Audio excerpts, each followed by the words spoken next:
यहाँ आपको अपडेट करेंगे। पाकिस्तान ने इस्लामाबाद में तैनात गैर मुल्की सफीरों को पाक भारत तनाव की सूरत हाल पर एतमाद में लेने का फैसला किया है। मुख्तलिफ ममालिक के सिफारतकारों और हाई कमिश्नर्स को दफ्तर खारजा तलब कर लिया गया। इस बारे में जानते हैं डॉन न्यूज के नुमाइंदे अब्दुल्ला मोहम्मद से। अब्दुल्ला, क्या तफसीलात हैं आपके पास?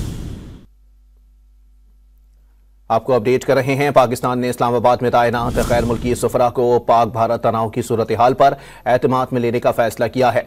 मुख्तलिफ ममालिक के सिफारतकारों और हाई कमिश्नर्स को दफ्तर खारजा तलब कर लिया गया। चीन, सऊदी अरब, ओमान, UAE, जर्मनी, आज़रबाईजान के सफ़ीर दफ्तर खारजा पहुँच गए हैं, जबकि कतर, यूरोपीय यूनियन, ऑस्ट्रेलिया, तुर्कमानिस्तान, तुर्किया और जापान के सफ़ीर भी पहुँच गए हैं। गैर मुल्की सफरा को भारतीय जारहत से आगाह किया जाएगा। दफ्तर खारजा ने गैर मुल्की सफरा को पाक भारत तनाव पर एतमाद में लेने का फैसला कर लिया है। मुख्तलिफ ममालिक के सिफारतकारों, हाई कमिश्नर्स को दफ्तर खारजा तलब कर लिया गया।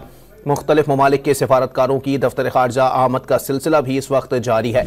आपको बताएं कि चीन, सऊदी अरब, ओमान, मुत्तहदा अरब अमारात, जर्मनी, आज़रबाईजान के सफरा दफ्तर खारजा पहुँच गए हैं, जबकि कतर, यूरोपीय union, Australia, Turkmenistan, Türkiye, Japan के सफ़ीर भी इस वक्त दफ्तर खारजा पहुँच चुके हैं। गैर मुल्की सफ़ीरों को पाकिस्तान के जवाबी इक़दामात से भी आगाह किया जाएगा।